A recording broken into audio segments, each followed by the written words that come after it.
हम लोग बचपन से ही रस्मों और रिवाजों के बीच पले बड़े हैं। बचपन में हमसे कहा जाता था कि कुछ खास दिनों पर व्रत रखो, लंबी लंबी प्रेयर्स करो, यहाँ वहाँ दीप जलाओ, मंदिर में जाओ, ताकि हम लोग भगवान को खुश रख सकें। लोग कहते हैं कि अगर तुम ये करोगे तो भगवान तुम्हारी सारी मनोकामनाओं को पूरा करेगा, तुमको अच्छे स्कोर्स दिलवाएगा, तुमको वो लाल वाली कार दिलवाएंगे, ये सारी चीज़ें।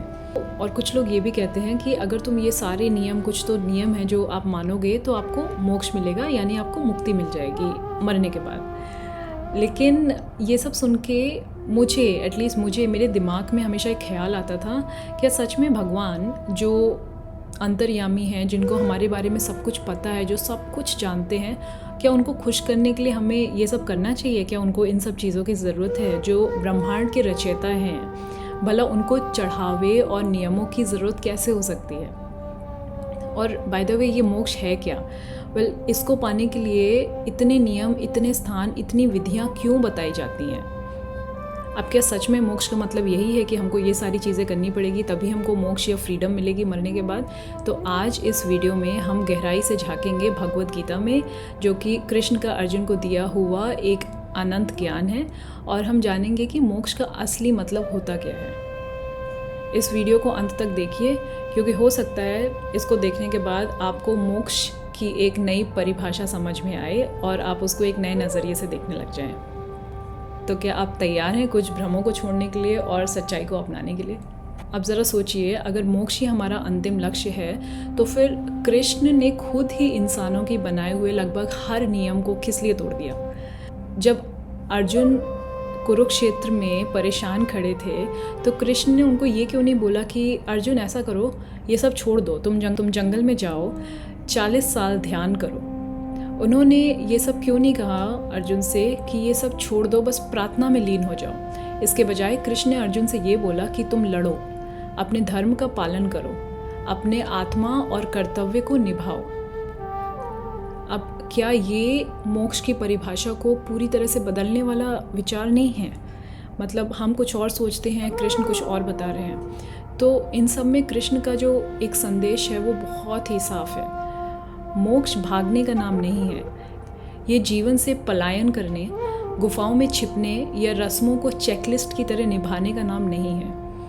मोक्ष का मतलब है सच्चाई के साथ सामंजस्य, वो सच्चाई जिसमें कोई भी कर्म आपको बंधन में नहीं बांध सकता।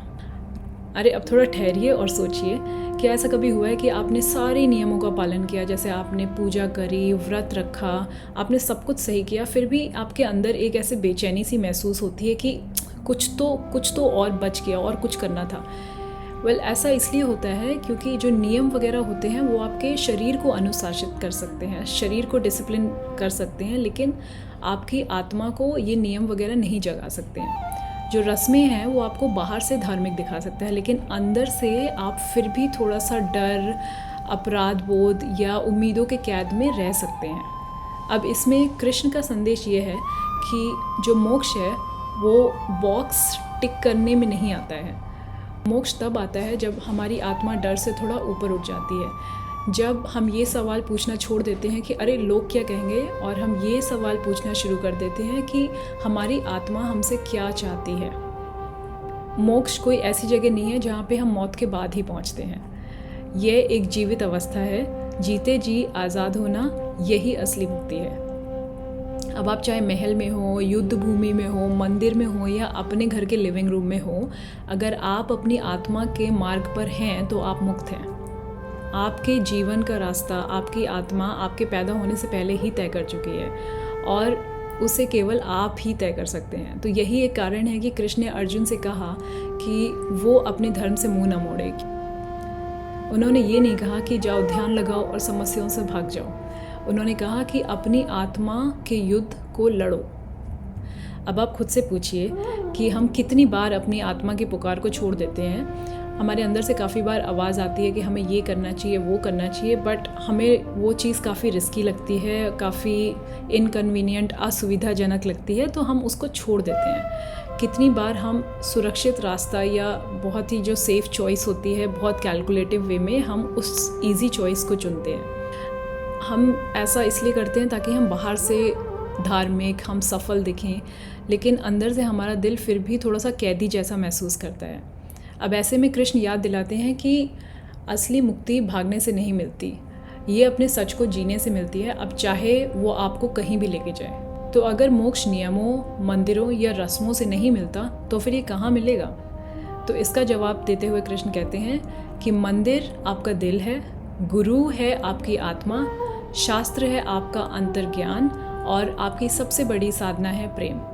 आपको मोक्ष खोजने के लिए कहीं जाने की ज़रूरत नहीं है, उसे पाने के लिए दौड़ने की भी ज़रूरत नहीं है, उसे कमाने की ज़रूरत भी नहीं है, क्योंकि मोक्ष कभी दूर नहीं था, वो आपके अंदर ही है। आप खुद ही मोक्ष का रास्ता प्राप्त कर सकते हैं अपने अंदर झांक के। तो अगली बार अगर आपसे कोई कहे कि आप पर्याप्त धार्मिक नहीं है, मतलब अगर आपने कुछ किया तो वो आपसे बोले अरे ऐसे नहीं वैसे करना चाहिए था, इस रिचुअल को ऐसे फॉलो करना चाहिए था, जो भी आपने भगवान के लिए किया वो काफ़ी नहीं था, तो आप कृष्ण के ये शब्द याद रखें कि मोक्ष इंसानों के बनाए हुए नियमों पर नहीं टिकी है, ये इस बात पर निर्भर करती है कि आप अपनी सच्चाई को कितनी गहराई से जीते हैं। आपकी आत्मा पहले से ही रास्ता आपके लिए चुन चुकी है, तो आपको अपने अंदर झांक के देखना है कि आपकी आत्मा, आपका इंट्यूशन आपसे क्या बोल रहा है।